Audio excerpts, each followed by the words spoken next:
Welcome to John Lamont, Danny Gorman, Preston, and Diane Hello. with her new glasses. Hello. Yay, I have new Once glasses. again gathered to look at new scripts and talk about writer stuff. And one of the things, because all three of us, including you, Diane, to a Thank- lesser extent, Uh-huh. sell at shows. Yes. And Danny has recently gotten into selling dice. And, you know, I go to D&D, or no, I should say role-playing conventions.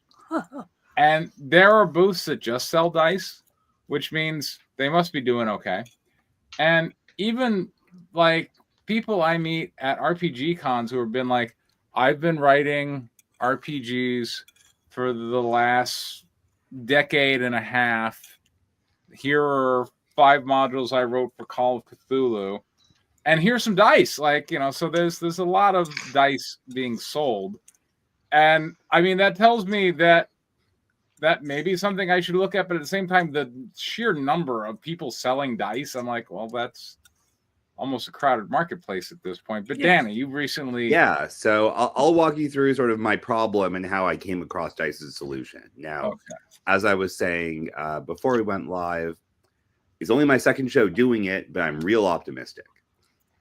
okay, So I just bought a whole lot more stock because, of course, I did. I just sold a lot of stock. yeah, But this is only my second con of the year, was last weekend.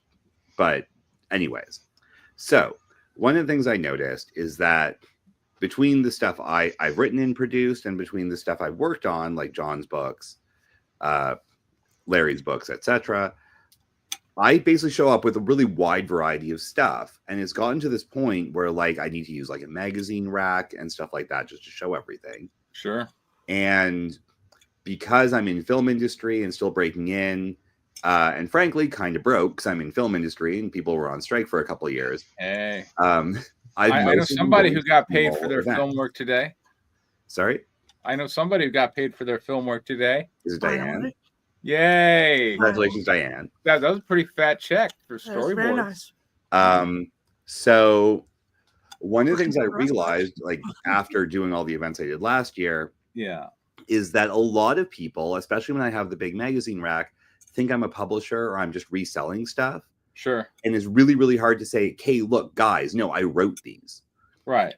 Right. Which is actually, that's my USP, is these are my books. I mean, you could introduce more signage, like a banner behind you saying, Writer. Yes, I do have some banners. People don't read the banners, Okay. but I'm working on it at any rate. I have to. So As a one of the things I realized is that really my big problem is just getting people to the table in the first place. If they're not interested in buying a book or they think I'm just selling other people's books, they might not come over at all. Sure. So I was like, all right, well, what's going to bring boys to the yard? Free stuff. Sorry? Free stuff. Free stuff is one of the things. And I was just thinking maybe I should just sell Pokemon cards or something like that. Because, Don't do Pokemon cards. when you're going to very small regional events, sometimes people are just there with their 10-year-old. They just want to buy some Pokemon cards or a Spider-Man toy. Sure. But, of course, that's not the target demographic that's likely to read some independent comics, is it? Yeah. So I was racking my brains about this, especially in December after I got back from Arizona. Yeah. Because I was like, okay, well, I really want to do cons. I'm really excited. Preston's book's going to look amazing. What the hell do I do to get people to come and talk to me? There you go. Free stuff. Free stuff is one thing. John let me saw me continue. at cons, and he went, and what did you do? You printed up a whole bunch of little 4x6 little postcard size prints, and you just handed them out. I give out postcards. Continuing. Yeah. One of the things I did is I took my fantasy short story and printed that in a small ash can edition. All right. Another is I bought a bunch of dice. All right. Cool. And the reason I decided to go with dice is because I have a fantasy project, and soon I'm going to have a whole lot of copies of another fantasy project. Yes. Alice of the Golden Princess. Good So one. the dice are related to that. The other is that the demographic of people who buy dice and people who might be interested in independent comics, I suspected has a fair amount of overlap. Okay, cool. Right? Because you're not selling to kids. They're not just there for a Spider-Man thing. It's people who care about telling their own stories. they're interested in doing that. They might also do that on their own while they're looking through the dice. You can talk to them about your books, and they might be interested in buying them. They're the right demos interested in that. So what I've learned is that's 100% true.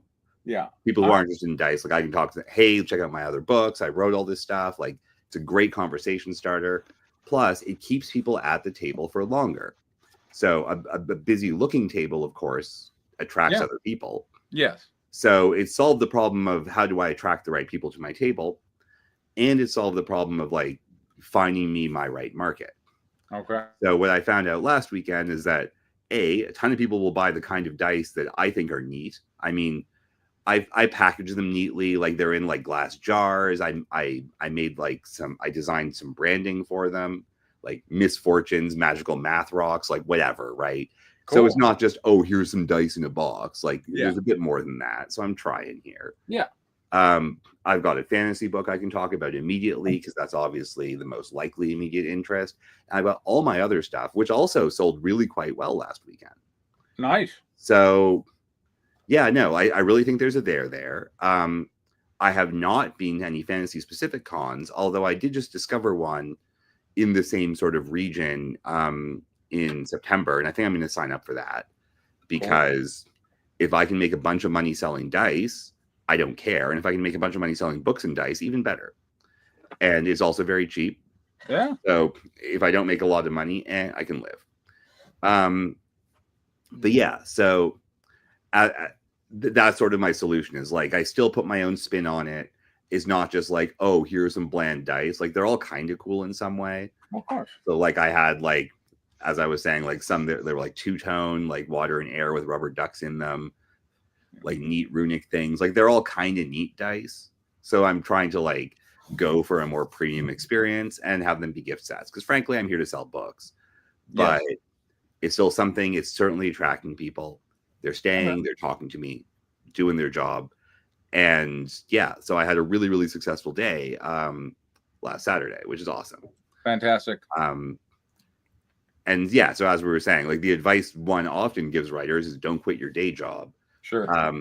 Often it's sarcastic, like, oh, I bet you probably suck. Don't quit your day job. Sure. But really, don't quit your day job. Having enough money to be able to continue your writing and to like get the time to develop your audience really is important. And being financially solvent does certainly help with that. Yes.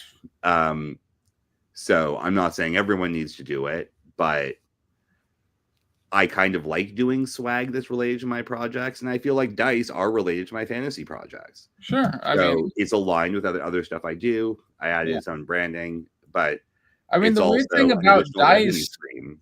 Like I think it's really nice. Yeah, the weird thing about dice is that people have a bunch, but they keep buying them. It's great. Yeah. Totally great.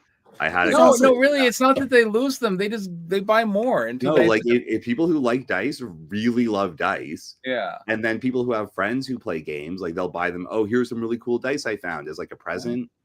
You know, like there's especially if you package it nicely. Like I think there's a lot of there. And if it's aligned with what you're doing, I mean, it's worth a go. Like Preston, you're saying you're at a lot of fantasy cons, but you've written your own module, you've written your own story, and here are some cool dice that like fit my aesthetic. Yeah. It's still one more thing if someone likes you, they can just get. That is true, yeah. Right? If they don't want a book, maybe they know someone who like really wants another pair of dice or another set of dice. You know what I mean? So it's worth considering, especially if you're finding the fantasy stuff is really very successful at bringing the audience that you want to talk to your table.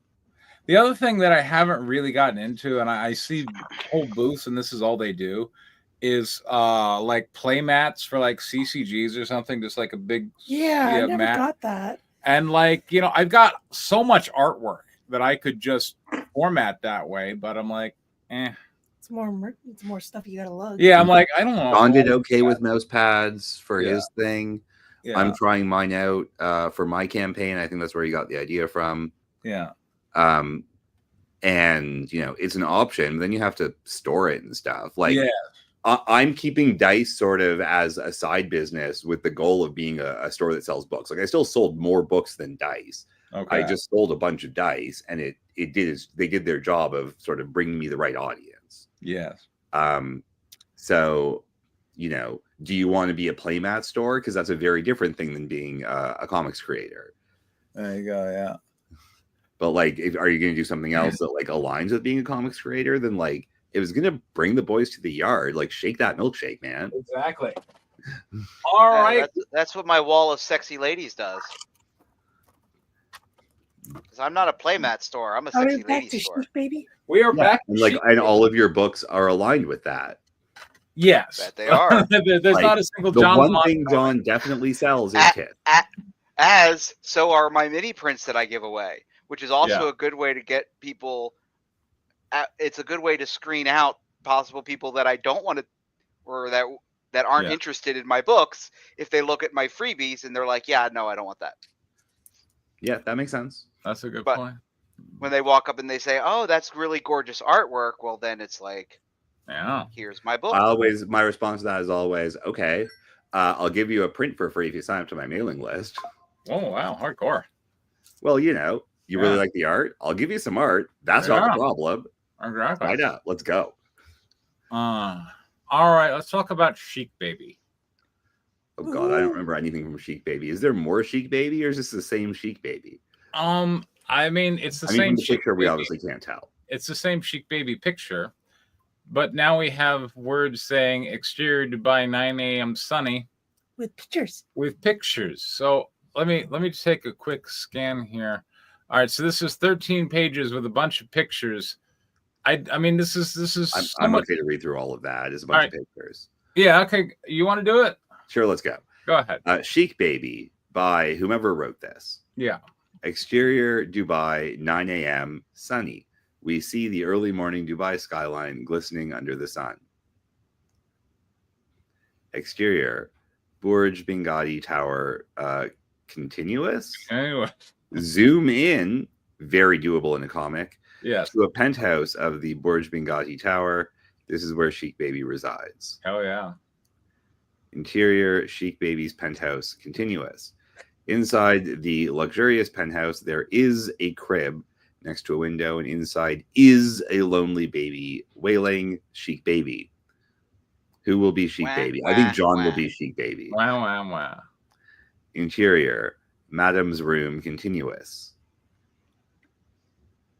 Seems your highness has awoken, madame. I want to take a brief moment here and say, I don't really know. I don't feel we need the pictures. Like, I feel like the script could suffice on its own. Anyway. That's because we don't need the pictures. Yeah. And the script suffices on its own. Yes. And is it just me, or why is there an Indian butler in Dubai? Or is that just me? I mean, there could be an Indian butler in Dubai. I guess so. Yeah, I don't see the problem with that. I don't see any problem with that. Yeah. Okay. I mean, I don't know if that's meant to be art direction or dialogue direction, but it looks like it's art direction. Anyways, we need a madame. All right, Diane. Okay. Malachi. Feed him, bathe him, and bring my little angel to me. Of course, madame. Interior penthouse continuous. The caretakers. This picture is unrelated to anything. I know. Hi. I don't know where that picture's from. It looks like an airline the caretakers care for Chic Baby and feed him a bottle of milk as they sit on a couch. He has two caretakers, Rose and Lily. They are of Southeastern Asian descent. That is weirdly specific. They wear matching short-sleeved blue nurse uniforms along with the traditional white Muslim headdress, which you didn't even bother to look up the name of. Good job.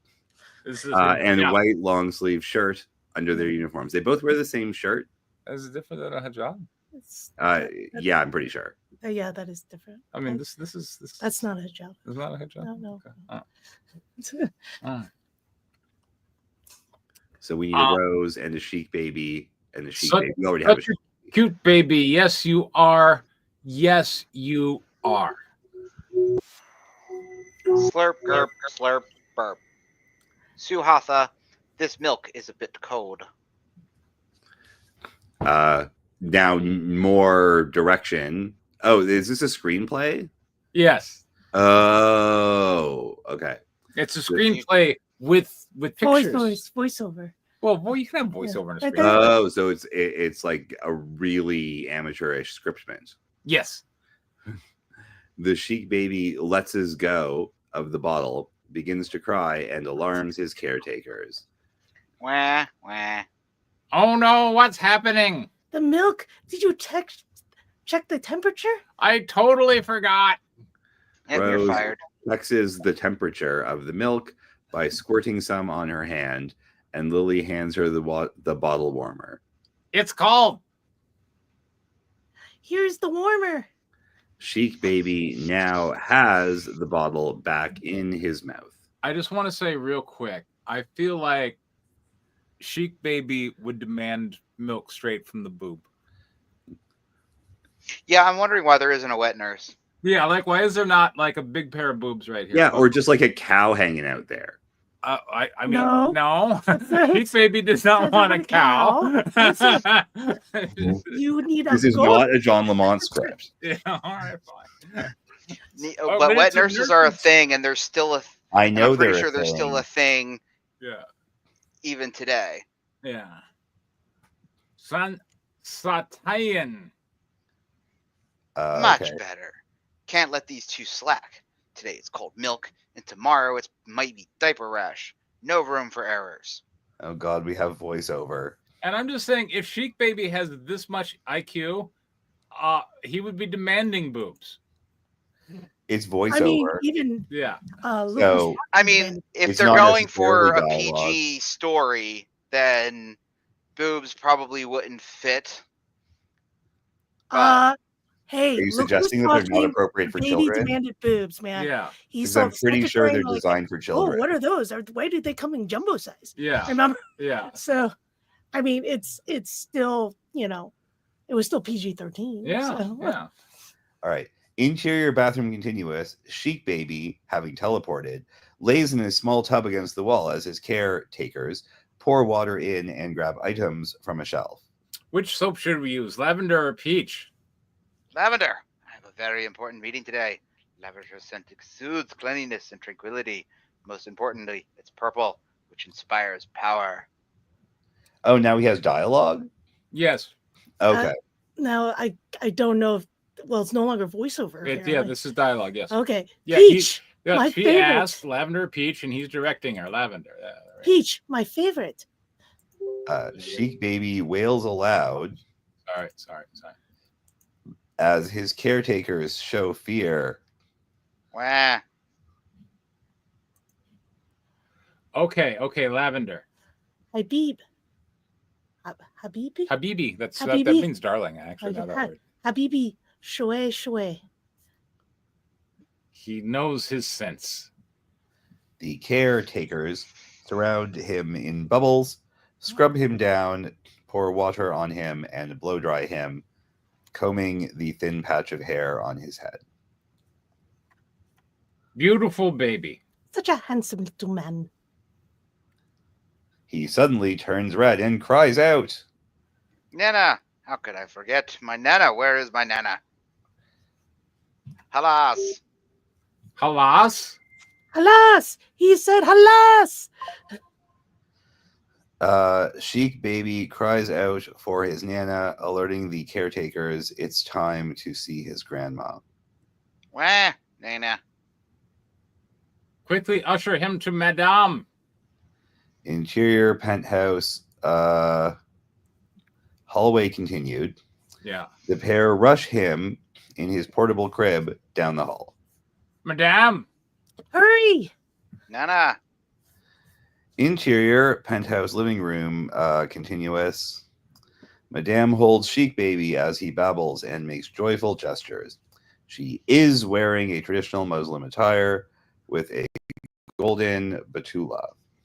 Makali, my little Sheik, where are you? Are you all fed and clean? Nana. Hee. Good. Madame removes her face mask and presses her nose against his. They both smile. I love you so much. Show me your You're the boobs. Oh. You're the best, Nana. Shut up. That's He his lifts mom. him and then holds No, him it's his against her grandmother. chest. Oh, never mind. Okay. Asks him if he would like to go to the playground today. Shouldn't that be dialogue? Yes, that should be Okay. dialogue. As he makes an exuberant affirmation. Oh, wait, it is dialogue. Then I don't know why it needs to be here. Okay. Yeah. Okay. Do you want to go and play to the playground today? What is that? Tee-hee. Playground today. Yeah. So that should be one word. And he goes tee. Go ahead. Inshallah. Manny, make sure he's dressed and take him to the playground. Perfect. Today I shall establish my kingdom. You're Manny. I am okay. Shall I take Samira as well? Of course, it's time for her walk. Samira is a cockapoo with a chocolate coat. Insert an inlet of her reaction.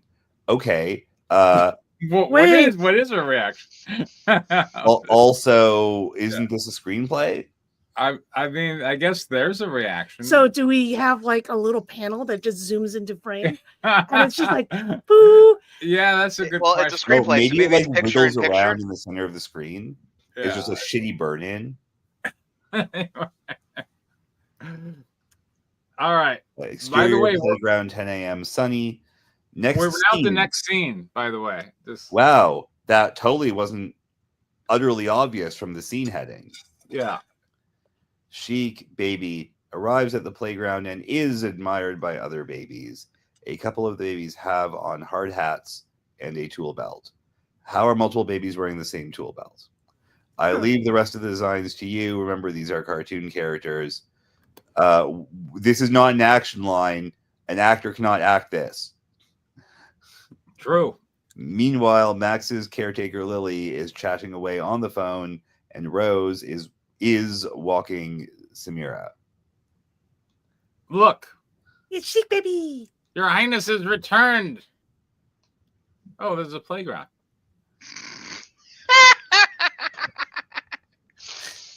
Exterior playground That doesn't continuous. seem like a playground for a baby. I mean, this doesn't seem like the most extravagant playground you ever imagined.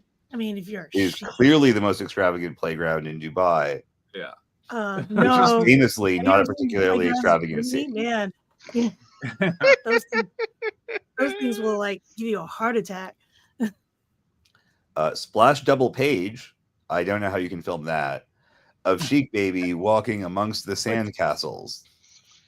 This is a Where's Waldo page or Eyes Spy page with many things going on, like birds fighting for a worm on a bird feeder, the caretaker being dragged by the dog, sprinklers splashing a woman, and a man spilling his coffee.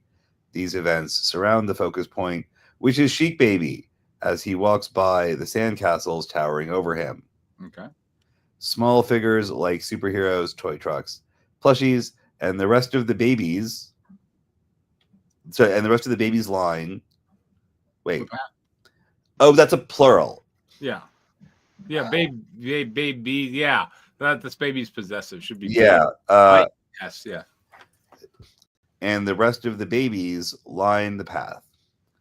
In the background, you can see a man in dark clothing standing next to a tree, another big heavyset man sitting on a bench with a hole in his newspaper as he peers. You can see that, Preston. Yes, I can see that. Really? The front page of the newspaper reads, Baby inherits empire.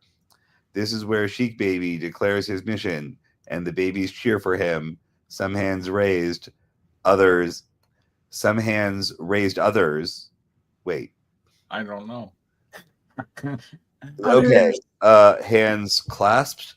I don't know. All right. Whatever that's supposed But to be. I don't know what that means. All right, fine. When we first started, our hands mission raised, was other to do what hands no baby clapped. has done before Yeah. in this desolate playground.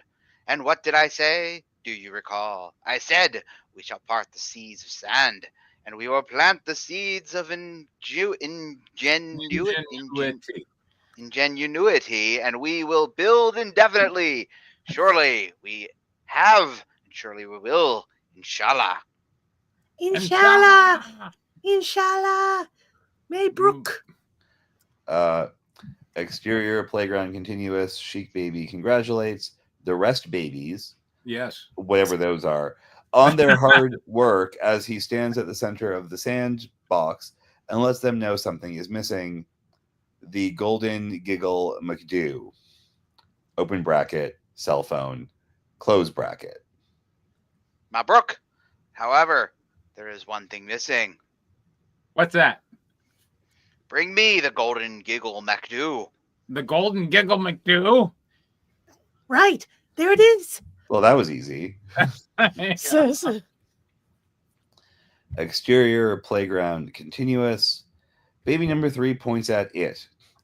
It's the cell phone on a man's lap. The man is taking a nap on the bench. The babies work together and race to the cell phone. They use a toy fire truck. Okay. That is pushed by an oversized baby. Wait, what? Where did the... Okay, whatever.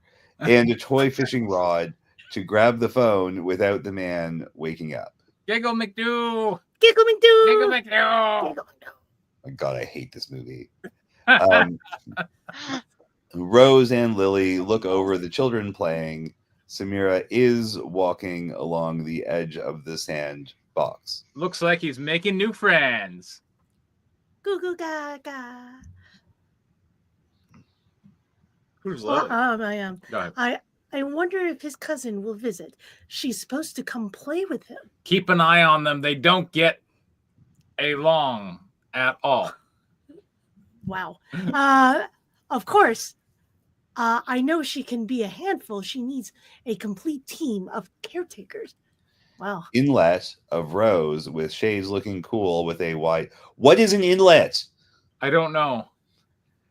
It's like an entryway into a river. I know. Even so. That is No, I neither an just action mean nor a kind of comics panel. There you go. Wait, is this the same writer who's been using this word forever? Yes. Despite multiple times we've said that's not the name of that. It happens. Even Okay. so, they don't match our capabilities. The babies present the cell phone to him in a ceremonial manner as he looks down. Meanwhile, one of the babies notice Victoria, Chic baby's cousin. Alas, show me to my throne room. Look, it's cousin Vicky. The Chic baby's cousin Vicky can be seen cruising in her new Mercedes Jeep, power wheels ready to Yeah, whatever. rake. That's not a word, I don't think. I think it's reek. Okay, wreak havoc. It's wreck havoc. It's Wreck havoc. Wreck havoc. Ah. La la la la la. And Mercedes and Jeep have not been partnered together for 2 decades. Whatever. That's all right. We have action lines involving rivers being verbs. Exterior playground continuous. The Chic baby must act quickly before she destroys all their hard work. Good thing Samira is nearby. Chic baby hops into a sand bucket, throws his headwear around Samira, exposing his bare head with a patch of thin hair at the top. Onwards. No, that's John. That's John. Onward, Sammy, you daffy doggo. Yalla. Exterior playground continuous. Isn't it Sammy- sacrilegious for a Sheik to take his head wrap off? I don't know. I'm not an Arab. Eh. Or Muslim. You're not Muslim. Pretty sure Sheiks are just princes. sure, but I don't think that's a Muslim thing as much as it's like a certain ethnicity thing. Well, I I mean, think it's some probably do, just a some culture don't. thing. Yeah. I just don't know if they would take it off like that. Just Well, he's a baby, so I'm sure it's fine. Exactly. But then if he doesn't have his headgear on, how can you tell he's a Sheik? Yes. right, exactly. Anyone can be Sheik baby now. Yes. Well, you ruined it, buddy. Sammy drags him through the playground. Well, that's really specific. He does. Until he finally confronts Victoria and demands her to stop at once. Jazzy, what, who? Who? Okay, whatever, jokingly laughs and Jazzy. calls him a slowpoke and mentions his now bare bald head. Hey, Slowpoke, like my new toy? All right. I'm going to call that 10 pages. Because I believe that is 10 pages.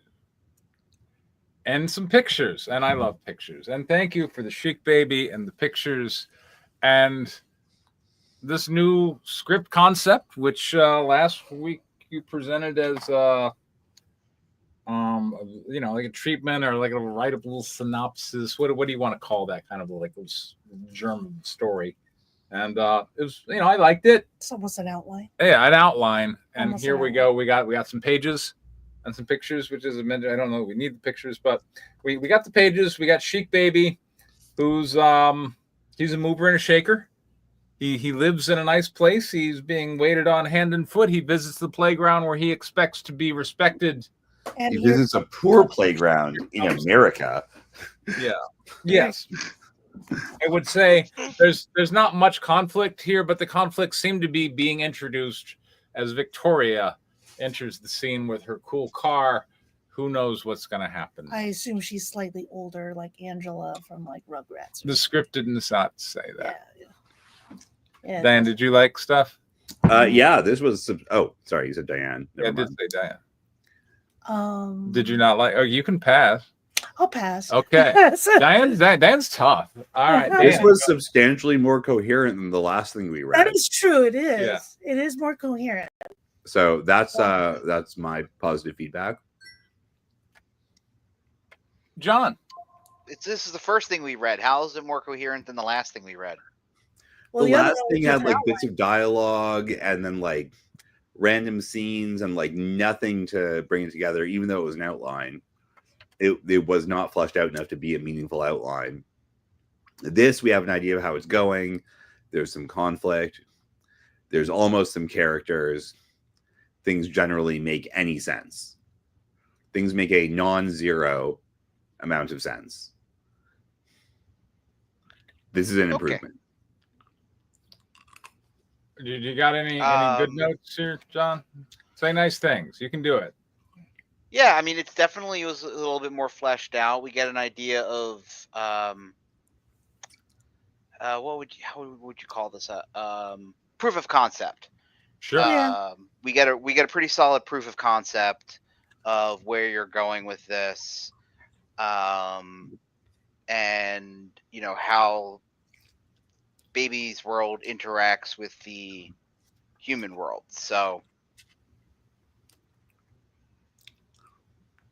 All right, constructives. Go ahead, John. What do you got? I know you got some. Formatting was a little all over the place. I feel like if you're gonna do a screenplay, write a screenplay. If you're gonna write a comic script, write a comic script. Absolutely. Whatever this is. Whatever this was neither of those. Yeah. it was neither of those, Yeah. Which made it very confusing. And I would say pick one and stick with it. It's if we get to my script that I submitted, my proof of concepts are typically in screenplay format, and then once I'm happy with the story outline, then I break it into panels because I find that process works for me. But at least I'm doing one or the other, and I feel like you should do one or the other. Yeah. In terms of constructives, as I mentioned, like we're getting kind of introduced to a conflict at the end from Victoria and her cool car. Even then I'm like, how much of a conflict can we really see here from Victoria, some other kid? I assume that she wants her to take nonsense, I assume she wants to take over the I guess she wants to do it. I guess. But we don't know. What if she wants to take over the playground? Is he like? I guess he'd be upset. Would he But create all the babies into an I army? mean, like, what is his stake in this playground? And quite frankly, this world. Like, is he meant to? Does he have a destiny? Does he have some prophecy or some weight of responsibility for what he has to grow into, or is he just like rich, powerful baby? I guess. I mean, I don't know that rich, powerful baby necessarily brings a ton of story with it. I want to see more conflict. Dan, you got anything? I don't like it. That's it. Okay, that's well, not that's not a but here- constructive no. But I don't like it mainly because one, which is basically what the saying is, I don't know. I understand this baby's a sheik, but a sheik of what?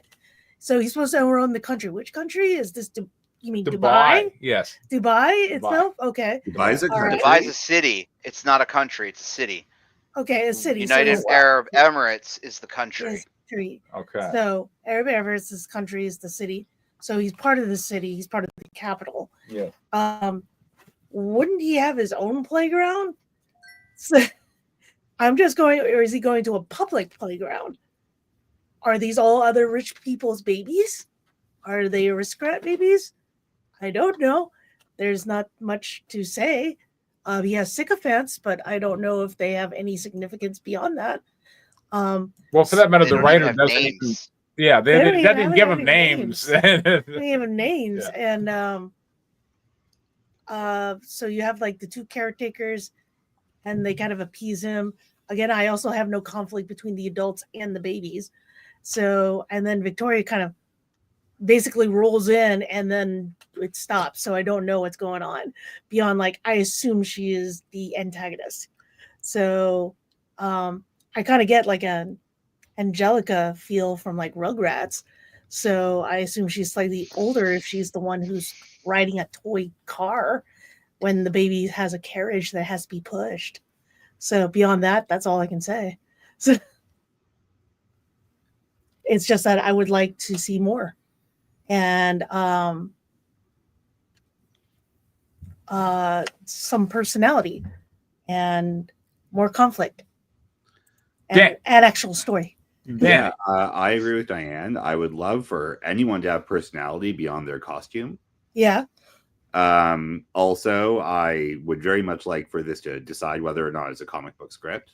Yes. But I think most importantly, I would like this to use proper English spelling. Yeah, that was because that was incredibly distracting. Oh. Like, and really sort of problematic. Like, the inlet thing is representative of other easily fixable mistakes. When you type a word into your word processor and it is underlined in red, that means you've misspelled it, and you should probably right-click on that word and fix it. Yes. And the overall sloppy appearance is not doing you any favors here.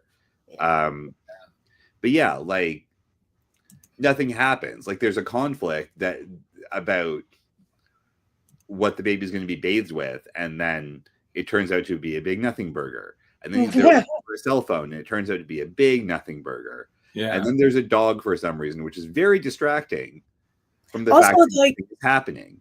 And also, then there was there's something about Victoria, which is probably going to be a big nothing burger. So I don't. Well, I was kind of hoping for the big, the large man with the newspaper with a hole through it. It's like, is he spying on babies? It's clearly there for reasons that don't involve reading a newspaper. Yeah, it's for like some staring at the babies. some wankery of making your own Where's Waldo page with a giant baby in the middle of it. Yeah. Guess what? I found your baby. It's in the middle of the page where you said it was going to be. So yeah, like, what kind of project is this? Is something that is not clear from reading the project. Yeah. All right, Serial Twins. Oh God. Oh boy. Oh, come on, Oh boy. you folks. Hey, at least we're starting on page 31, right? Yeah. You know what? I'm really looking forward to more unedited high school drama set in the university. I want more cannibals. So, I also want more cannibals. I want more people demand to more die. cannibals. Okay. Cannibal baby. All Cannibal right. kids. Who wants to narrate? Shall I'll I? narrate. Go ahead. Page 28, panel 1, caption, that night. Wide shot, the twins' apartment. Megan twists the knob of a police scanner till it clicks off. Catherine examines a fingerprint under a light. I just want to give a quick technical note here as the artist. What are these two wearing? Nothing. I mean, I like, wanna I know don't know, that, because too. we've like switched scenes. Like, they're no longer wearing their costumes, presumably. Like, Which costumes? They're university student costumes or their ninja girl costumes? right, exactly. I mean, Or is it their bullying strangers costumes? yeah. So I mean, like, because like, if it's a John Lamont script, that's going to be bra and panties at the most. But I don't know, like, At the how does most. it want it there? Yeah, No, Well, I'm that's pretty how sure particular no John John Lamont is. script has either a bra or panties. right. So anyway, just what I Well, want to point out. there's lots of panties when they're wearing mini skirts. Yeah, we've changed setting. They're no longer out in the world. They're in They're the now, in you their know, they're their apartment. little sanctum, interacting with themselves. How do they dress? What do they look like? You know? Pajamas, In pajamas? I don't know. Anyway. comfy, Fuzzy slippers, full detective gear. Yeah, I don't know. trench coats, yeah. and Trench fedoras. Oh Fedora. yeah, like full Inspector Gadget. Let's fucking Yeah. go. Yeah, that'd be actually kind of cool. All right, I'm gonna be Megan. So what's the plan? Panel 2, medium shot. Catherine sets the fingerprint down, looking thoughtful. We're not a police station with records, so I thought we'd lift. So I thought we'd lift the fingerprints from the classroom and see where they match up. I don't know how you could do Panel that. 3, medium shot. They're I know they're that. taking Leaning tape back. on pencils and taking little partial print. I know, Impression, I remember that, but they don't have names on the pencils. So how do That's you know? where the plan kind of fails. yeah. A little bit, So how do you? All right. That's where the plan fails for you. They don't have names to the pencils, and I'm just going That like, is hardly the how do most you insane know? thing about that plus they're plan. being passed from student to student, so they'll be like smudged and multiple fingerprints. Yes. Come on. All right. What if they steal the pencil and you Look. don't get them? Look. What if they put the pencils up orifices for self-pleasure? Now you guys are just being crazy. All That's right, look. that's a John Lamont script. That's Yeah, a John. yeah, Oh, John right. Lamont. I forgot. I'm not the writer. Yeah. Panel 3, medium shot. Megan yawns, leaning back. How are we going to do that? Panel 4, close-up of Catherine holding up a pencil. Easy. Every student uses pencils or pens, right? No. I mean, most Want to of see a them. magic trick? Page I'm 29. pretty sure you Panel told that one. joke last week, I John. I did. Panel 1, medium shot. Megan raises an eyebrow, intrigued. Right. I'm sorry, it's just hard to talk about pencils and not think of the Dark Knight. Panel 2, medium shot. Catherine smirks, pulling a small fingerprinting kit out of a drawer. Then we're going to have to borrow theirs during class long enough to pull a print. Just one print? Panel Yes. 3, yeah. Who cares about the other 9? Yeah. Panel 3, wide shot. Megan leans forward, grinning mischievously. I like it.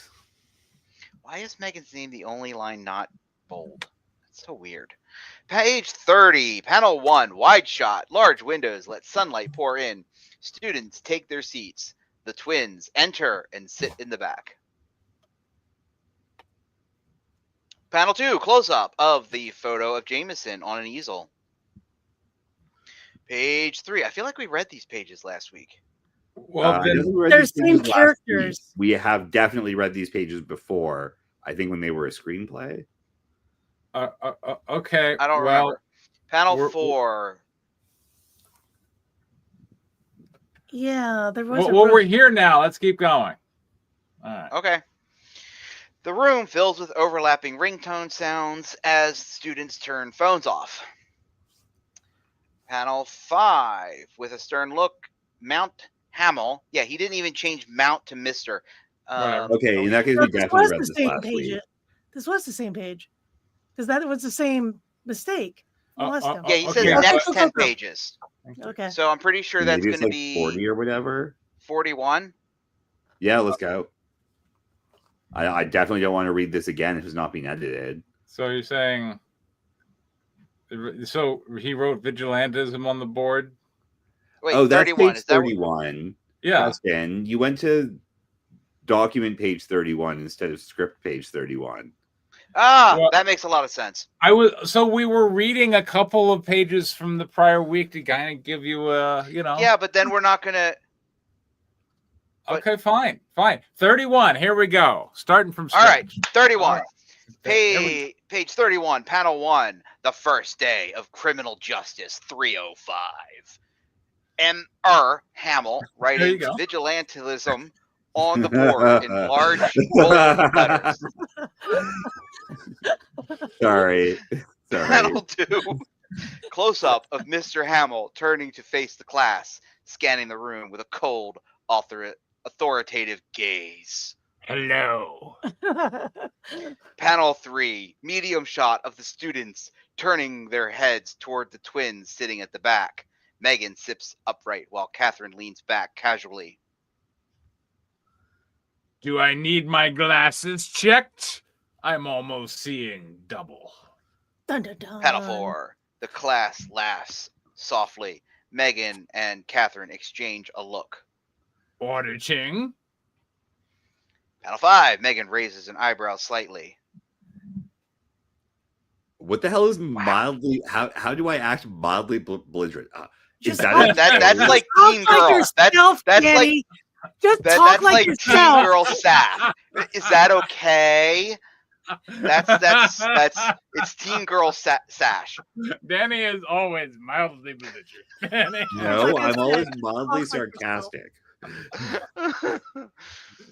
Panel 6. Hamill smirks, his hand resting on his desk. Students usually get consent from the instructor before they sign up to audit a class. All right, pausing right Do now.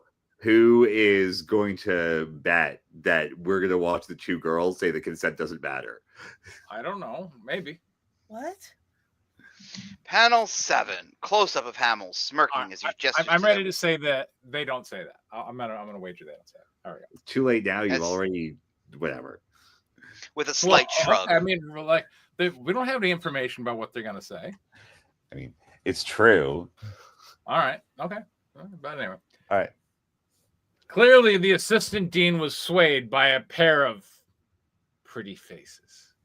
Wait, can't you just show up and pay to audit a class? Why do you have to sway at a dean to audit a class? I don't know. Because I thought you can just enroll and you take it. I mean, you just asked to audit the class. Yeah, it's not very complicated. Yo. Page 32, panel 1, close up of Catherine frowning, her eyes sharp as she responds. Who's Catherine? Are you got it? Oh, I'm Catherine. That's sexist. Well, it Panel wasn't 2, consent. Hamill leans See? back. No consent. It doesn't come out of the consent. Does that? All right. Panel We 2, avoided Hamill that entirely, I guess. By saying leans it's back, gesturing to the board behind him. Prove me wrong. Tell me what the word on the board means to you. Panel 3, wide shot of the classroom, students turning to look at the twins. Megan leans forward slightly, narrowing her eyes. Who do you want to go first? Panel 4, Hamill sits down behind his desk, leaning back in the chair with an What is amused going grin. Whoever was born first. Panel 5, the class chuckles quietly. Close up of Catherine smiling faintly, ready to speak. a vigilante to me means Panel 6, Megan cuts Catherine off, her voice sharper. Someone who can do what the cops can't. Panel 7, Hamill sits up straight, his smile fading. He stares directly at Megan. Wait, sits up. Wasn't he leaning against the board? I thought he was standing. Yeah, I don't see him. I don't know. No, he sat down and a couple panels up. Okay, fair enough. All right. I think he sat Yeah, down and leaned back in his chair in the same UT panel. Austin has chairs for instructors. I mean, that's a question for Google. I didn't. Fair enough. That's yeah. what happens when you have oil money. Yeah. I mean, I went to Southern Methodist University went here to in the- Dallas, and they had chairs for instructors. UT Dallas did. Yeah, so chairs are typically, I think in America, chairs are pretty typical for instructors. So yes, UT Austin probably got chairs for instructors. They have a stool, not really a chair. Oh, they have something to sit on. Anyway. Page 33, panel 1. 33. Close up of Megan, her expression firm. I lead. Panel 2, medium shot of Hamill, pacing slowly in front of the board. Wait, now he's pacing. Wow. his hands clasped behind his back. How do you do a pace in a comic book? I'm confused. With extra panels that there's clearly no room for on this page that has 7 panels on it already. Eileen, how can a vigilante do what law enforcement cannot? I feel like that's a silly question. I'm pretty sure the cops get yelled at for sexual harassment when they make the sort of jokes we get in La Vigilante. Well, yeah, I mean, like, for one thing, like, you can operate above the law, right? I mean, there are plenty of cases where maybe the police know that that person's guilty, but they can't prove. Like, sometimes they even have evidence, but that evidence got thrown out, and the cops got to Or go, circumstantial. okay, we got to let this guy go, despite the fact they know he's guilty. Whereas a vigilante can go, I know he's guilty, he's dead. So I feel like that's an obvious question. Why would you even ask it? But okay, No, it's the smartest question. okay. You're Yeah, asking I for mean, logic. and if you are accused of shooting an And LAPD obviously the answer is officer, with violence. you're not going to survive a week. So, what can this law enforcement cannot do what exactly? I mean, they can do whatever they want. Right. And Yeah, sometimes they even do. Yeah, that's kind of what I meant. Panel 3, wide shot of the classroom. Megan sits forward, speaking confidently while Catherine discreetly pulls out her notebook, preparing to sketch. Easy when a normal citizen takes the law into their own hands. That is not an answer to his question, and acting like it is really, really weird. Yeah, that's not an answer. Yeah. Panel 4, close up of Megan, her voice firm as she continues. Primarily because the law hasn't served justice. Panel 5, medium shot. Hamill stops pacing, his attention now fully on Megan. That depends on that citizen's version of justice. Panel 6, medium shot of the student passing the photo toward Catherine. She shakes her head subtly, gesturing for them to keep passing it along. Panel 7, close up of Megan, her tone matter of fact. All right, how are you going to let her that? There's only one version. Break the law, you get punished. Hell yeah. Page 34, panel 1, medium shot of Hamill agitated. You're right. That is vigilantism at its worst. I feel like Batman is vigilantism at its worst. Panel Is 2. it bad that I'm reading all of Hamill's lines as though Mark Hamill was reading the Joker's lines? Yes, I'm hearing it too. Panel 2. Close up of Hamill, his tone turning sharper. Tone lettering. Yeah, no, you can't letter that. Yeah. That's not letterable. How are you going to letter that? Are you going to use a sans serif font? Are you going to go non-italicized? How are you going to letter that? Some idealistic idiot who thinks they can do what a trained officer or detective can do. Panel 3. Medium shot of Hamill addressing the class, gesturing broadly with one hand. Only to come up short because their mind is too cluttered with vengeance and not real justice. Panel 4. Close up of Megan, her tone challenging. What's real justice to you? Panel 5. Medium shot. Hamill pauses, puts his hands in his pockets, looks down briefly, gathers his thoughts. Hey, Dan, how much of that panel is drawable? None of that. I mean, you can show a guy with his hands in his pocket. Hands in his pockets looking or down, looks down. Yeah. Possibly. I You mean, can like do you both. can, like, yeah, technically you can. I Yeah. mean, you can also put like little spinny wheels and like gears turning, I guess. So I mean, Panel here's 6. what I want to say. Like, you can people also who smoke you can have also, like an advantage because, like, if I see him take out his pipe and light his pipe, it automatically gives him somewhat of a reflective. yeah, it's kind of like looking pose. pensive, basically. Yeah, you know. You're looking pensive, But yeah, but just like looks down briefly. You can actually have a curled finger on his chin, kind of like meditatively. Like, I mean, you could do that, but Yeah, that would actually totally sell that. It's a good thing it's not written in the script. yeah. Anyway, panel 6. Panel 6, medium shot. A student at the back row places the signed photo of Jameson back on the easel. Panel 7, close up. Hamill looks up, his expression sardonic. You must watch the news. The gavel. Friend. Yeah. Page 35, panel 1. Medium shot of Megan shrugging nonchalantly. Don't know. Never met the guy. I'm Panel 2, close up of Hamill raising an eyebrow skeptically. It's just all eyebrow raising. It's 4 pages of eyebrow raising. That's That- what's Earth happening. rock. Come on. That's a cop out. Panel 3, medium shot of Megan leaning back slightly, confident, her tone growing bolder. You think the gavel is bending the laws just for fun? I mean, isn't the answer to that obviously yes? Yes, that's because the answer I mean, is that's obviously yes. Right? Okay. Panel 4, medium shot. Hamill gestures to the signed photo of Jameson, his frustration visible. Bend, try broken, many laws, including murder. I'm on Hamill's side on this one. Yeah, how is Dude, you need to Jameson, make it how is sound like the Jameson Joker. visibly frustrated? He's dead, and we're Yeah. looking at a picture of him. Yeah. You know? But in the script, Jameson was framed, or Jameson was a murder that they did not commit that they're being framed for. So they are. But No, my I'm just question, trying to figure out, like, is this like the portrait of Dorian Gray? Is Does someone's soul inside the photo? Why did the Not- photo change what Jameson looks like? I don't understand your question. I mean, His frustration visible. Danny's being pedantic about the Oh, okay. section, his frustration visible yeah, being okay, in Hamill's the frustration. sentence. Yes. Because Yes. there's a dangling modifier. Yes. Yes, All right, thank there you, go. Danny, for remembering the grammatical term that I forgot. Yes, a dangling Yes. modifier. Yes. The dangling modifier, and Danny's being Dangling pedantic modifier. about that.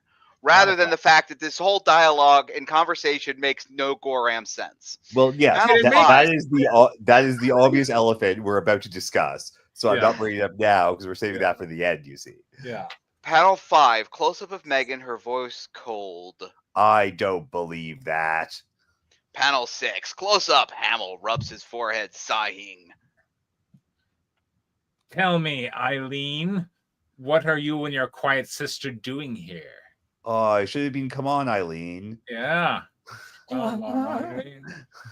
Panel 7, medium shot. Megan glares at him, packing her notebook into her bag. I'm expecting less by the minute. Screw auditing does your not follow. class. There you go. Screw the fact that they were here auditing the class to investigate the other students, where I'm leaving because he pissed me off. Look, Page I want to 36, say, panel Rutger, 1. I know you listen to these things. I'm liking what I'm now kind of invested. I want to see what happens next between Megan, Catherine, and Hamill. So Well, I good mean, job. obviously they're gonna kiss. Panel 1, wide shot of Megan and Catherine standing, leaving the classroom. The entire class watches in stunned silence. Panel 2, close up of Megan as she walks, her expression set in determination. Panel 3, close up of Catherine smirking faintly as she glances back at the class. Again, Panel how 4, do I medium cut shot. the The door film up? slams shut behind him, leaving Hamill staring at the empty doorway. Yeah. Dan Okay, does want to whatever. know how we're differentiating the twins. We could probably touch on that a bit more. Maybe one. Page 37, panel 1, wide shot of Megan and Catherine walking side by side down a dimly lit hallway. The conversation casual, but their expression focused. Why is the hallway dimly lit? I don't know. Because they're ninjas and they took out the lights. Yes. They're gonna ambush Bataranged somebody. it. So, Who's Catherine? I am. Go ahead. Do you think that you could have been a little more abrasive? Panel 2, close up of Megan rolling her eyes, her tone dismissive. Unletterable. I didn't like him. Panel 3, medium shot of Catherine smirking as she waves a piece of paper in front of Megan. Oh, really? I didn't notice. Close up. Panel 4, close up of Megan snatching the paper from Catherine, staring at it intently. The text on the sign reads, sign-in sheet. How do you get this? Easy, You I'm a had- ninja. You were in the classroom with her. It got passed around. You were there for that. Yeah. Page 38, panel 1, medium shot of Catherine walking confidently, shrugging nonchalantly. He was so focused on you, he didn't notice when I slipped it under my notebook. Oh He yeah. put attack on my chair. See, it's right there. But attack. Panel 2, close See, he moved. up. It's just people smirking and raising their eyebrows all fucking day with nothing fucking happening. Also, That's because they split, move so like, fast. 5 pages. Like it's from Panel 31 2, to close up 36. of Megan smirking as she examines the sign-in sheet. Can I change the channel? Nice. Did you have time to sketch everyone? What? Panel 3, medium shot of Catherine pulling out a small sketchbook halfway out of her bag. More or less. But now that we have a sign-in sheet, we can look up all the names of the student hub that match them to their faces. Wait, they can hack the Gibson? Why did they even go to the class? Panel 4, over the shoulder shot, medium of Megan, her gaze fixed upward toward the ceiling where the security cameras are visible, all angled toward them, toward the building's exterior doors. We still need their fingerprints. What is Fuck you. Soto? Fuck That you. means under You your just breath. spent 8 Under your pages of this pointless discussion, and they completely forgot their mission the second they walked in the room. What the fuck? Page 39, panel 1, medium shot of Catherine tilting her head, casually holding up the sign-in sheet. We have them right here on the sign-in sheet. Bam. That she's holding with her hands that Yeah. are not in gloves? Yes. Okay. Panel 2, close-up of Megan, smirking slightly, her tone sharper. They'll show up a lot better on that glossy photo. Panel 3, low-angle shot, medium of Megan kneeling down, revealing a lock-picking set from her bag. What time is the last class out tonight? Panel 4, Couldn't they close-up just of hack the Catherine. Gibson and find out? They could. Close-up of Catherine flipping through a folder, her expression calm and methodical. Looks like the last class is forensics in room 112. Everyone is out of here by 9 p.m. Hell yeah. How would she know that?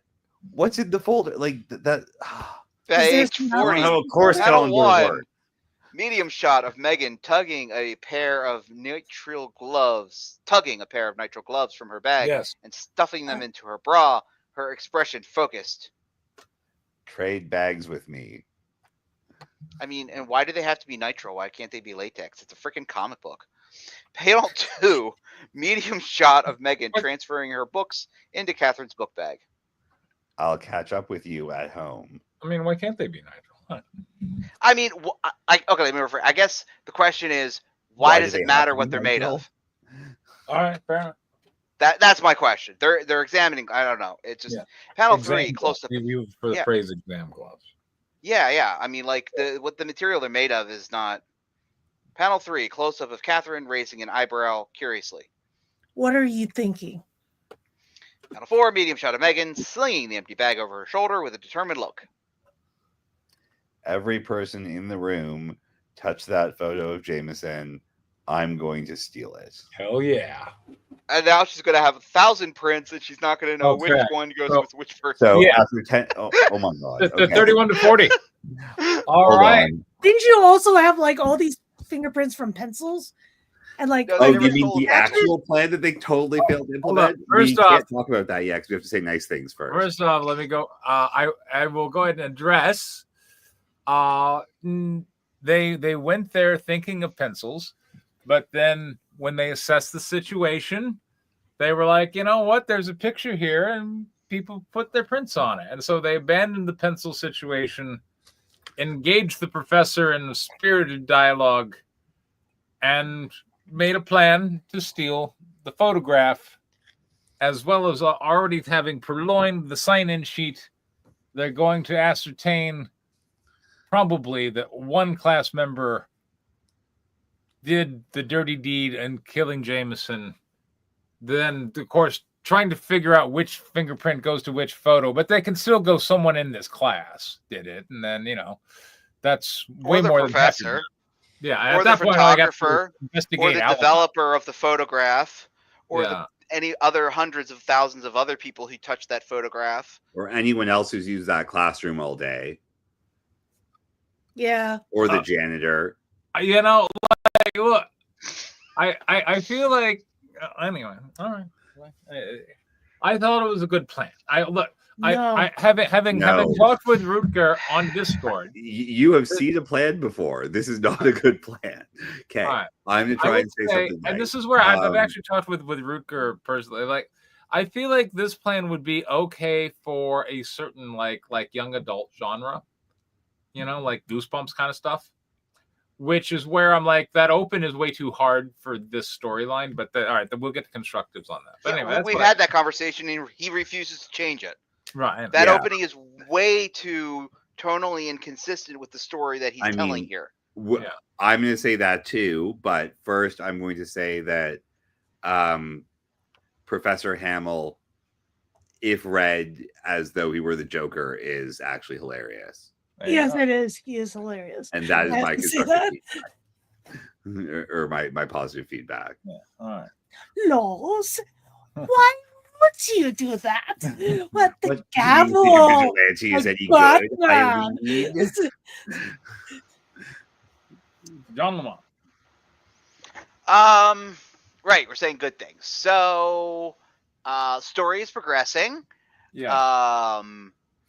You know, like it's interesting whodunit, and you know who doesn't love a good whodunit.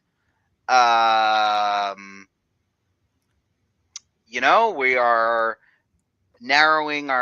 attempting to narrow down our suspects from potentially 24 unnamed suspects and one named professor. My dibs are still on the named professor because he's the only one with a freaking name in this script. But you know, it's interesting. It's going in interesting places.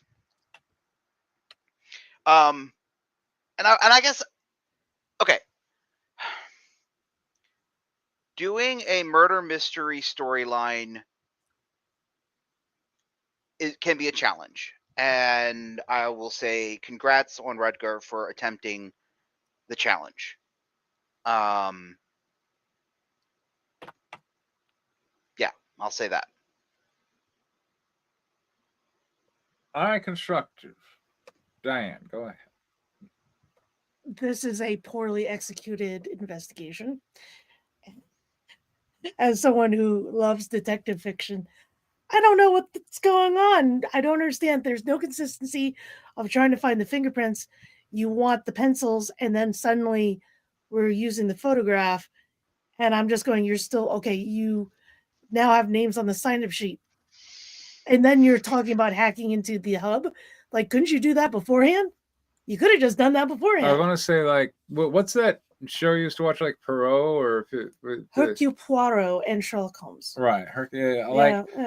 She's used to like this stuff where the person investigating is like a mastermind who has it all together, and everyone is later marveled at how they're like, oh yes, I lifted it from you over here. You see, whereas, and I have given this critique of these two before.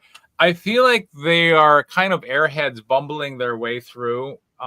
So are you talking like a Will Ferrell kind of Sherlock Holmes kind of thing? And that's where I'm like if that's really who they are, I feel like Rutger needs to tell me he knows that, and like, you know, have them intentionally bumble a bit, or maybe even make some like blonde jokes, because like they're kind of like this is not a particularly good plan. No. And like they have now, I feel like they've really exposed themselves. If I'm an evil mastermind and I'm the professor, and I have to wonder, gee, who's the gavel? Who is this woman or pair of women who show up in a ninja outfit with a teddy bear on their thing? I'm going to start with those two, right? Like they've clearly made themselves a bit of a target in their attempt to protect their reputation and remain inconspicuous with violence. And that's where I feel like anyway.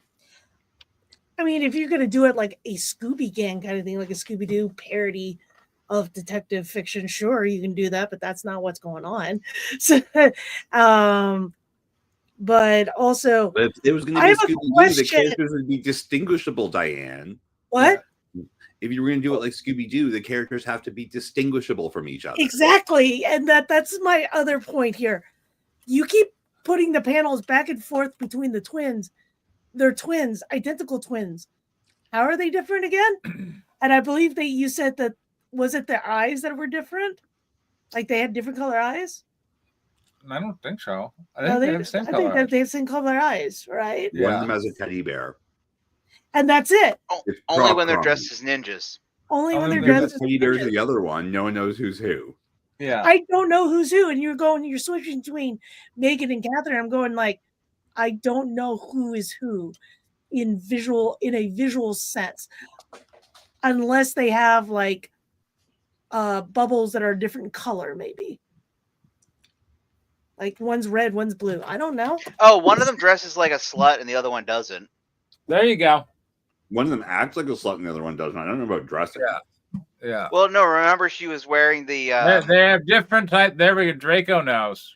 They have different types of hair color. There, All right. Draco knows. And the All exact right. same personality. It's still not great. No. What was it that? Right. So to build off of, even Preston kind of pointed about it coming off like a YA novel.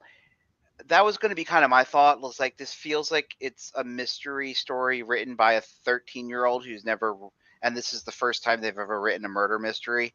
Yeah. That's kind of the way it feels. Like it has no intelligence to it. Kind of to what Diane's point is, even if you're not writing a super intelligent Sherlock Holmes, which I get is again, as I said, murder mysteries are hard. Doing a Sherlock Holmes type thing is even harder because you're trying to not only just do a murder mystery, but you're also trying to have this character.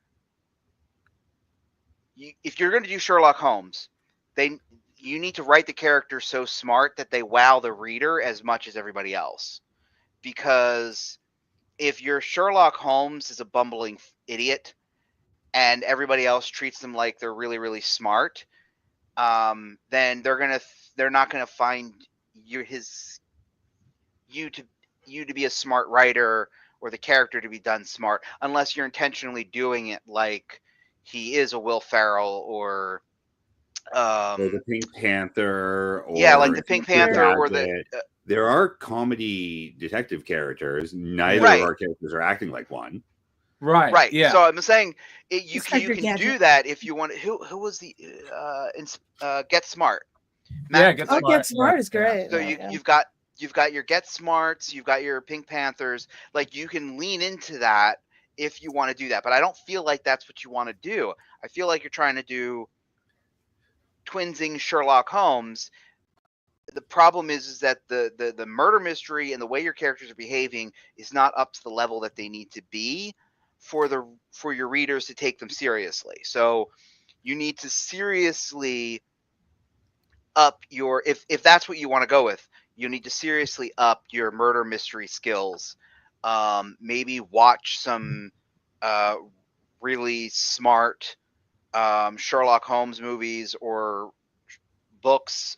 Or I'm sure Diane probably has a whole list of people that she would probably recommend.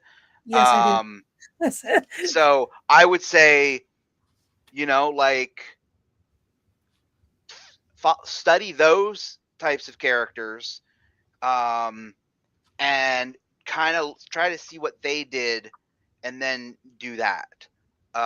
Or if you just want to make them your average Joe cop, which is another way to go about doing it. They don't need to be super smart. They just have to be logical. And then that means you have to present a logical progression. And that would be your standard, what would you call not a serial, like your standard cop drama, police procedural. Yeah. Like a standard police procedural TV show. Those cops aren't like the smartest people in the room. They're just trying to solve a mystery and putting pieces together, but they're still acting like smart people. I mean, they're still acting logically and following steps, and your characters are not following any kind of steps that a logical person would perceive to be logical. And I feel like that's where this is kind of falling apart. So as I said, you don't have to go Sherlock Holmes, but they need to at least behave logically. Or if you want them to be idiots, like get smart, then you need to let the readers know that you are in on the joke with them. But I really don't get the feeling that's what you want to do. So I agree with all of that. I'm gonna really double down on this. Like, there's a reason that one really good piece of advice that everyone gives to writers, aside from don't quit your day job, is write what you know. Now, write what you know doesn't mean only write things you already know. It means if you don't know something, go and learn it, so you can write about it. I do not get the impression that this is a mystery being written by someone who has seen a mystery script, like play of any kind before, nor indeed a superhero project written by anyone who's seen a superhero project with themes before. I don't think this has any themes really. And going back to what we were discussing earlier about the tortured orphans cannibalism opening, I mean, this is not the kind of story that you're actually selling people with that opening. It's pretty much the polar opposite of that. So it doesn't have themes. It's not about anything it purports to be about. It's not even about the ninja thing anymore, which was like your second series of pages. And there's just so little like, look at your dialogue scene that we just read. It was 10 pages of virtually a single dialogue scene in which a plot was invented, not followed entirely accidentally, then abandoned after a pointless discussion that, as I think Preston was saying, like, was utterly counterproductive to the investigation.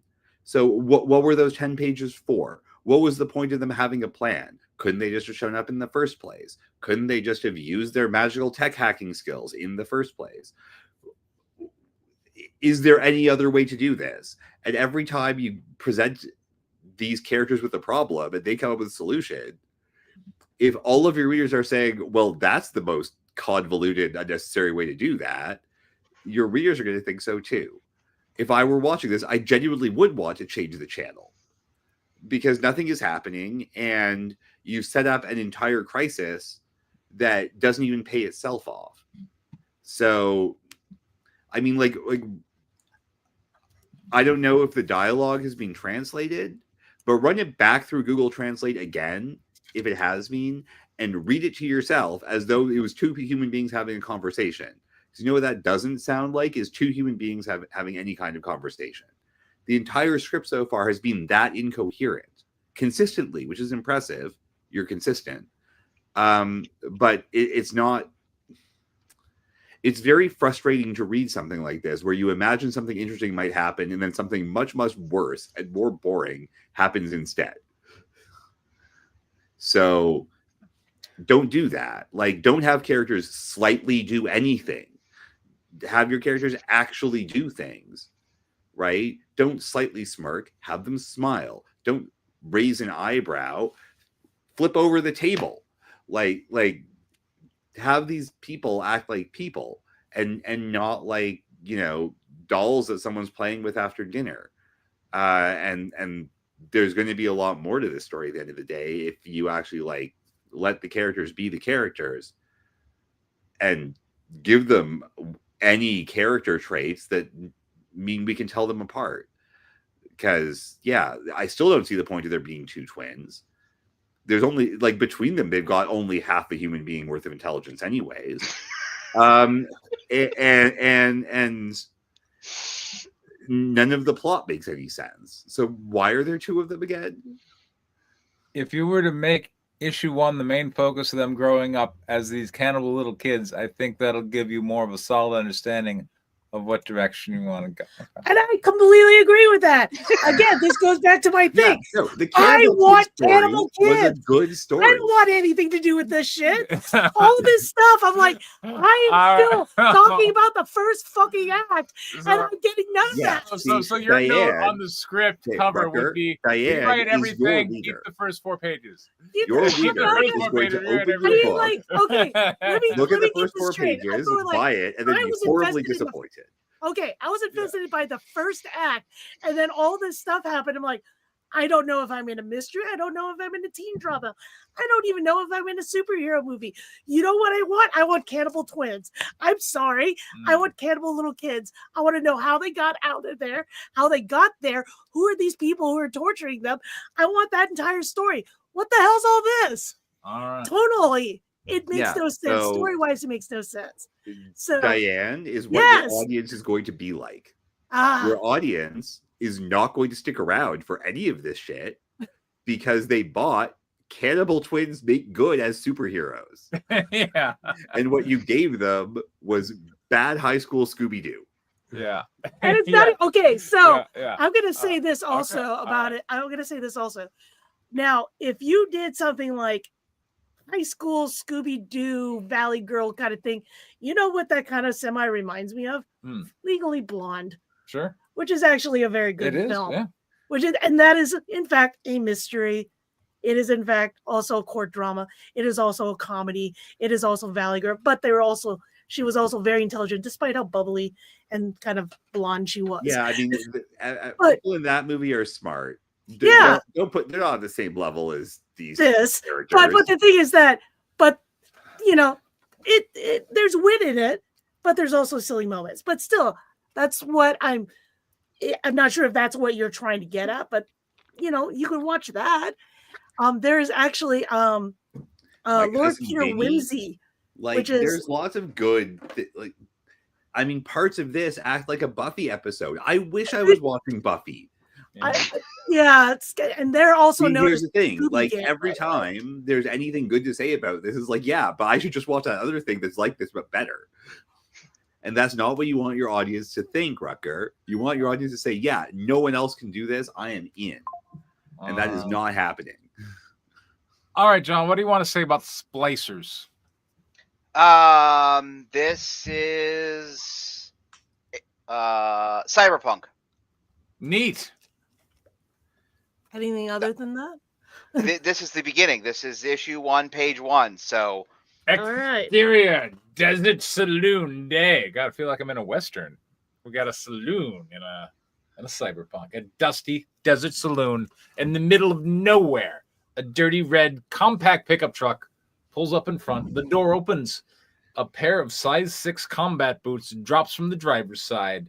The door closes. Jewel, wearing cargo pants, mesh tank top, and sunglasses, glances upward, taking in a breath of fresh air. A cybernetic eye gleams behind the lens of the sunglasses. Oh. Incognito cybernetic. Incognito refers to a skin graft wrapped around the cybernetics, making it match her body's skin. Seems visible on her right forearm and hand. Interior desert saloon. Jewel pushes the doors of the saloon open. She scans the area. An upright piano sits to the side playing a song. The keys move up and down, even though no one sits in front of it.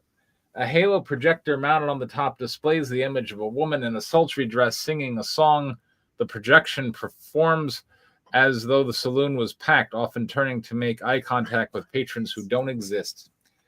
The only 3 patrons sit together at a table. The town sheriff sits with 2 deputies at a table playing poker.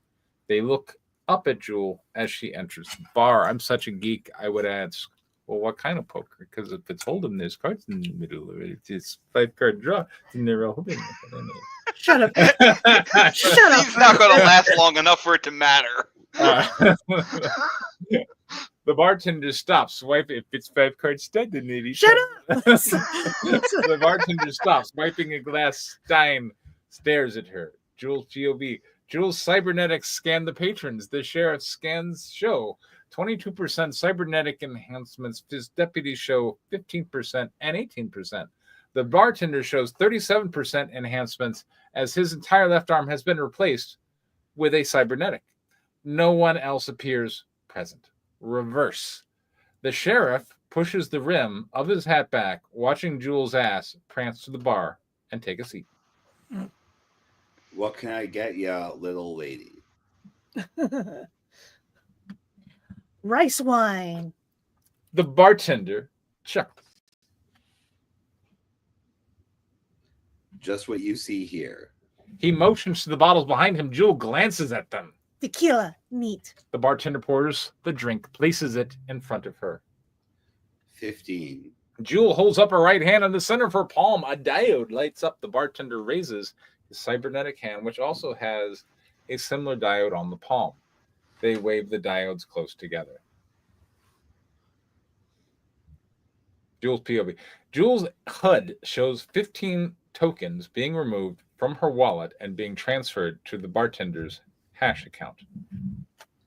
What brings you to these parts? I'm looking for someone. I stopped by the sheriff's office on the way into town. The lady deputy said I might find him here. Should I sound like Yeah. little... Jules sips her tequila. The sheriff gets up from his poker game, straddles up to the bar. He stands beside Jewel, uncomfortably close, stares down at her, eyeing her body up and down. I'm not the sheriff. You're looking for me. Jewel sips her tequila. I'm looking for someone. Thought you might know where I could start my search. Oh, and who might this special person be? Jewel looks up at the sheriff. That special someone who just sets my heart aflutter. Jewel's POV. Jewel scans the sheriff's eyes. Both read a cybernetic. Her HUD reads, identity cannot be confirmed. Sheriff's POV. The sheriff scans Jewel. She reads 52% cybernetic, but only her right forearm, right hand, and left eye are visible. The sheriff reaches out, groping Jewel's breasts. What?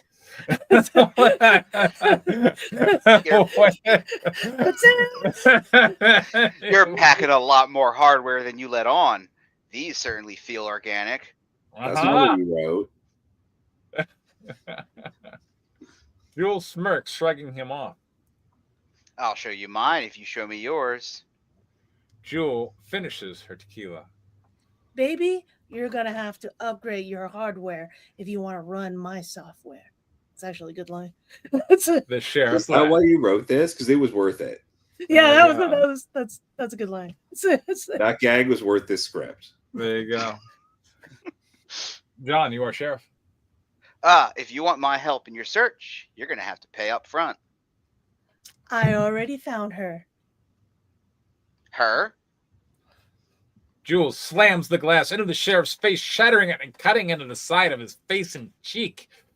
Jewel hops up on the bar, swings her leg around, kicking the bartender in the head, knocking him unconscious. Hopping off the bar, Jewel wraps her leg around a bar stool, flinging it across the room, hitting the two deputies as they rise from the table, drawing pistols.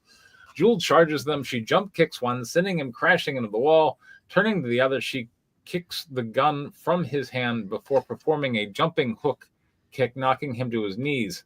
A punch from her cybernetic silver fist knocks him unconscious.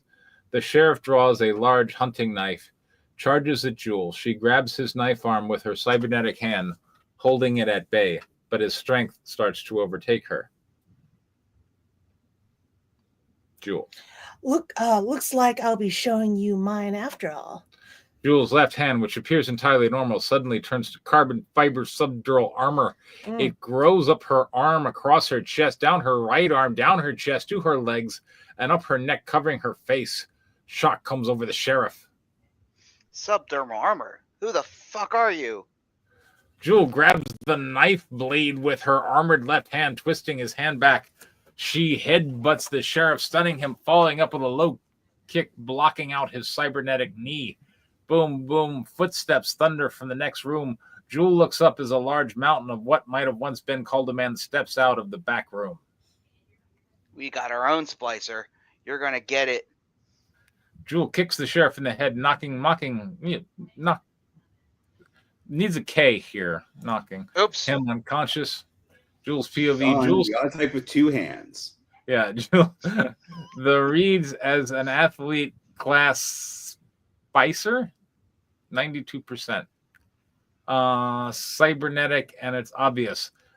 Both, besides part of his brain, face, and some internal organs to keep the fleshy parts alive, he entirely cybernetic and loaded with weapons.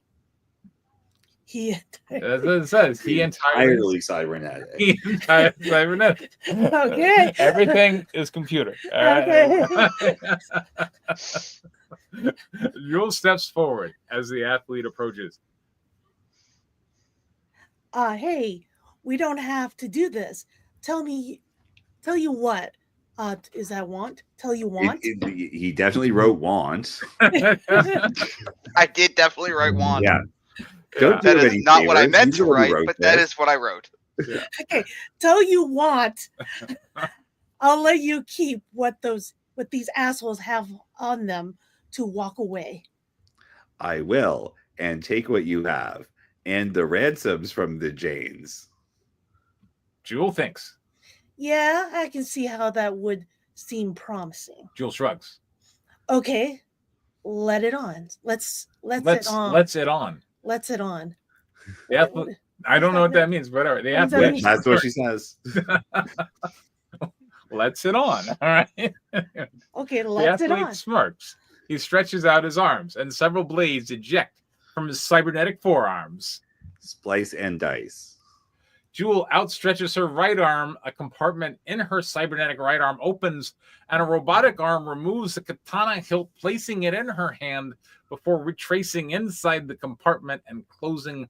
Once the katana hilt hits the Jewel's palm, the blade extends outward. The athlete charges the ground, shaking with each step. Jewel charges, sword in hand, and the athlete swings with his bladed arm. Jewel uses the sword to deflect and dance around him. She slashes him in the back, then the thigh, but it only strikes his armor.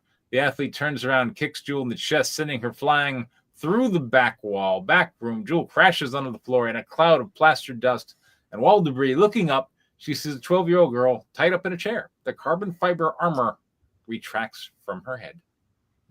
Summer, I've been looking all over for you. Your parents sent me to bring you back. The pounding footsteps of the athlete approaching grow louder. 1 second, let me finish up here, and we'll be on our way home.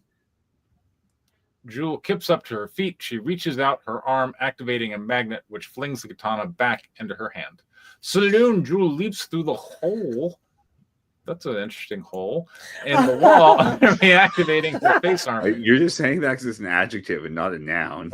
Yeah, she dives into a roll, passing the athlete as he swings. She attempts to avoid any direct attacks as his mass far exceeds hers, moving in close only when presenting an opportunity to attack. She stabs the athlete through the back of the knee, between the joints plates of the armor. The athlete simply swings his arm, snapping the tip of the blade off. Jewel backs up, examining the broken tip of her katana. Damn, this is my new favorite sword. The athlete charges at her, leaping into the air, holding out his arms. The blades extend forward. Jewel dives underneath him, spinning around, stabbing him in the back between the plates of his armor and through the front. She pulls the sword out, stepping back, readying another attack, but waits.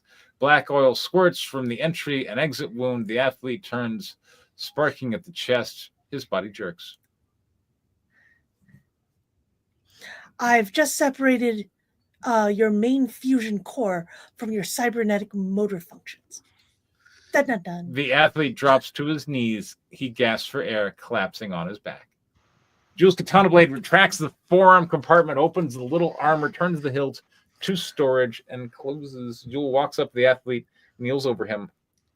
Don't worry, as long as your mechanic did his job right, your backup power should keep your life support systems active and you won't die. Jewel takes a cable from her cargo pants pocket. She plugs one end of the port on the side of the athlete's neck and the other into her right wrist. Grabbing his hand, she holds up the diode and places hers against him. Jules' POV, a stream of codes runs along her HUV, revealing a hash key.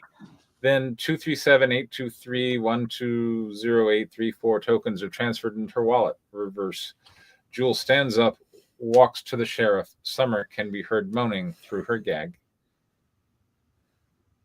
1 second, sweetie. I'll be right with you. Jewel finds a similar report in the sheriff's arms not too far from her diode. Jules' view via stream of code runs along her HUV, revealing a hash key. Then 148-435-448-762 tokens are transferred into her wallet. This is like crypto. Yes. I mean, it's digital cash, yeah. I think of like Batman Beyond when they'd have like cash cards. Well, but I'm saying, but see, in those kind of transaction, like credit type of transactions, the other person would have to like consent or sign up for, but here they're not. But it's crypto style. Like, well, as long as I know you're where it is and what the password is, I just take it. Yeah. Exactly. Because that's what a store of value is. Anyway, Jewel then proceeds. He shorted on crypto, by the way. And I'm making money. To the bartender and the two deputies before returning to the back room. Jewel pulls the gag off Summer's mouth. You could have untied me first. Jewel, I need to make sure you didn't wander off. Your dad's paying me a lot of money to bring you back. More than what you just took from them? Jewel cuts Summer loose. No comment.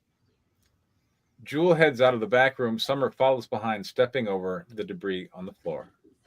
It sure took you long enough. I hope you brought snacks. I have an augmented digestion. I only need to eat once a day. I wasn't talking about you. Jewel looks back, smirks. We'll get drive-through.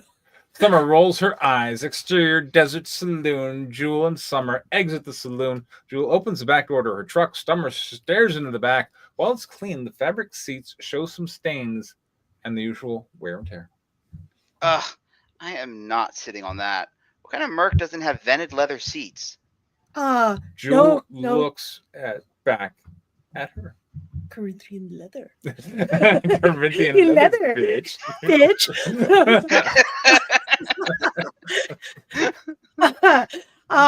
The kind that will just as easily tie you to the roof for the ride back. I hear a sandstorm is expected this afternoon. Oh, I love that song.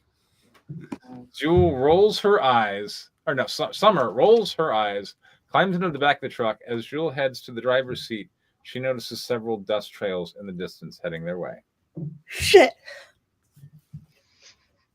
Interior, Jewel's truck day. Jewel gets behind the wheel. Where's my tablet? It's like 3 hours back to... Jewel turns back, stares daggers. How about we play my favorite road trip game? It's called Shut the Fuck Up. Jewel is just... Okay, I like Jewel again. I like Jewel again, yeah. I like Jewel, actually. Summer sits back. Started by Jewel's outburst. Jewel glances at the approaching dust trails. And buckle up. Exterior, long desert highway day. A long deserted highway. The desert reclaimed much of this 8-lane mega highway, making it appear much narrower. A rusted out highway sign tagged in graffiti and bullet holes. The barely visible text reads Palm Springs 280. The spray paint on the sign reads San Angeles 450. Jewel's truck races down the highway at about 175 kilometers per hour. Oh shit, you know things went crazy if the US went metric. This is a crazy apocalypse, man. I didn't know we were going there. Oh yeah, efficiency. Efficiency. Summer leans forward, noticing the dust trails on an intercept course. Exterior, California desert day. Several desert buggies made of various car parts welded together race across the desert towards the highway and an intercept course. Interior, Jewel's truck day. Jewel forces the engine, redlining it at its max speed of 180 kilometers per hour. Is that a sandstorm? Sit back and stay buckled. We're over 300K to the wall. We're not going to make it. We'll make it. Jewel glances to the opposite direction at an approaching sandstorm. We're heading right toward them. Several hard pellets hit the truck, causing Summer to shriek. Jewel leans forward at an approaching drone, fires an automatic weapon at the vehicle. The truck's bulletproof, right? One of the bullets cracks the windshield. Right? Jewel, eyes on the vehicle, set on a direct collision course over seconds from impact. Hold on.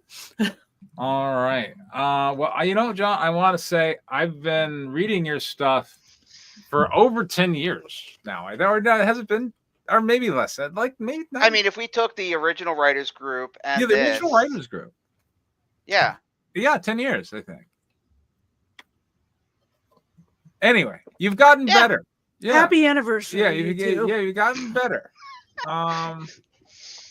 So and part of that is, you know, your attitude, I think, has certainly improved. I remember back when we used to talk about like writing and pages and stuff, you know, like you weren't like a passionate kind of you didn't have a passionate approach to it. It was more of a what I would call like kind of a crap plus one mentality, I think is what it's called, which is you kind of look out in the world and you're like, well, all these Marvel films are crap and the writing kind of stinks, and therefore what I made is about on par with that. And you know, like that's not where you get like real art from. It's gonna be, but I feel like in the intervening time you've come into your own as an artist with a passion for tits and ass. And this is like the most artistic I think I've ever seen. Like this is very actiony. We have some memorable characters.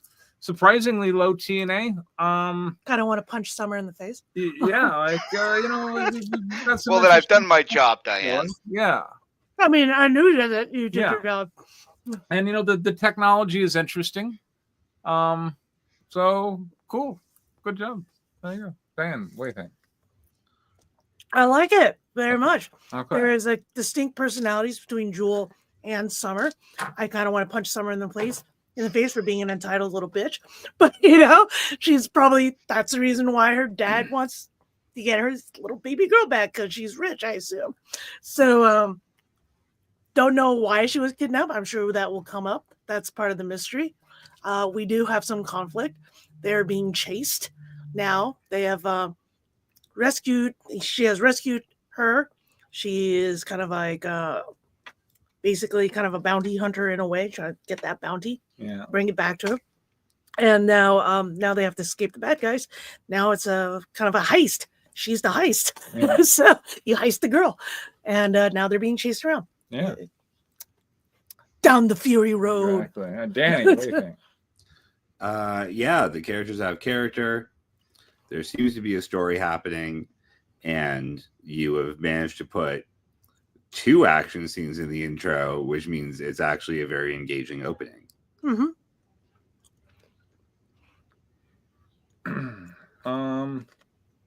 I don't know that I really have a lot of constructives. I mean, it introduces, I guess, a conflict. We have Summer and Jenny on the road trying to affect Jewel, trying to affect a getaway. So you know, I don't really got a lot. How about you, Diane? It's a good intro. I want to see what happens more. What do you think, Danny? The protagonist needs work. She's like a dime store 3 Jane, read through what's her name from Spirit of the Dragon. So I see how you may be inspired by things that we've read recently, but like 3 Jane is cooler and has like a ton more complexity. 3 Jane is this like female cybernetic mercenary from Neuromancer. Oh, okay. I don't know that. Oh yeah, it's really good. Sort of invented cyberpunk, that book. Yeah, it did. Yeah. So you've got Dime Store 3 Jane vibes going on, which is fine.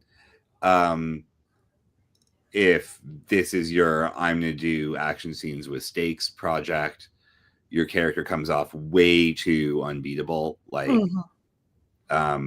like way too much like Long Fu from Spirit of the Dragon. So yeah, like she doesn't really get hit and doesn't really express any concern about being damaged, despite the script saying that she sort of does in what we've seen here. Which means she's clearly not that afraid of this big guy that she sort of possibly acts afraid of, but she's not. She's so nonchalant about it. It's just, if your protagonist doesn't care, then why should the audience, right? So your introductory scene there could be improved. But yeah, no, like the girl was cool. The whole scene at the end was cool, as Preston suggested. United States has gone metric, as United States has gone through a lot of trouble, so I like that. Yeah.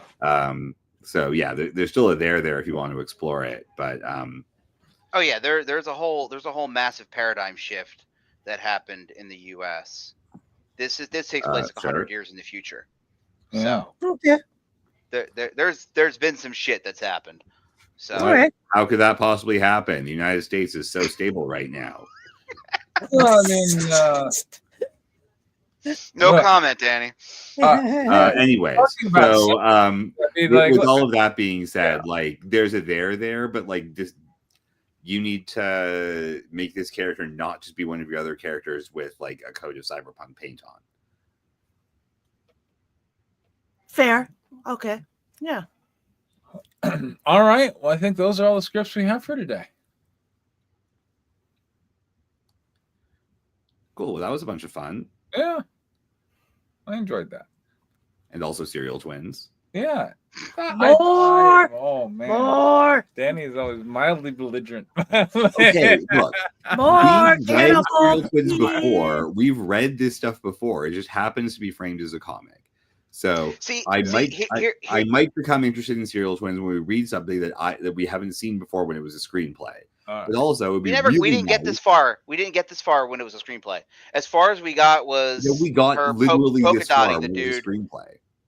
When we read it as a screenplay, as far as we got, it was the polka dotting the dude and her going into the bathroom. That was as far as we got when we got it as a screenplay. No, we got to this classroom scene. I think we did get this classroom scene. Yes, I've seen this before. Yeah, this was the last scene from when it was a screenplay. Yeah. So I don't remember that. We're gonna get something new. Since cool. Since basically we're reading the screenplay virtually unedited, aside from formatted as a comic, yeah, like I'm looking for this project to disappoint me more in the future with new stuff I haven't read, and until that happens, I'm going to be really bored.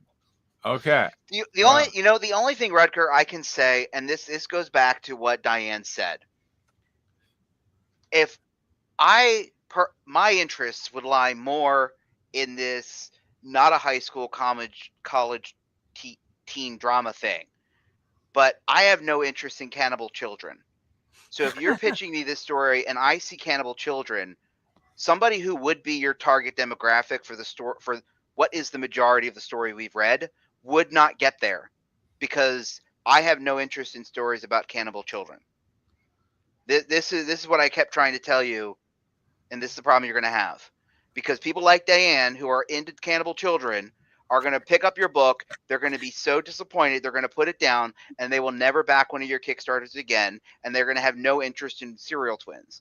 And somebody who would actually be interested in serial twins is never going to get there because they're going to be put off by cannibal children. But that's all I'm going to say on that. But I will say this: if you're going to do cannibal children, you don't keep to that. If you're going to do the high school drama thing, get rid of it. Get rid of the cannibal kids. And then do your high school drama thing. If you want to add the mystery thing, I guess that would work. But the thing is that so far it's not. You need to figure out what the hell you need to pick a lane. Really? Oh, no, you need to alienate your audience more. You need to pick a lane. All right. Well, all right, Preston. I think that's where we're. I look forward to seeing what we got next week, which may even I'll probably have the next 10 pages because I wrote this like a million years ago. Cool. And I just hadn't really worked on it, so I kind of dusted it off because I haven't had anything for a while, and I've been so busy to write new stuff. And since my hacker script wasn't working, I figured I might try to start this project up. So we'll see. Awesome. All right, thanks. See everybody next week. Bye. Bye. Good night, everybody.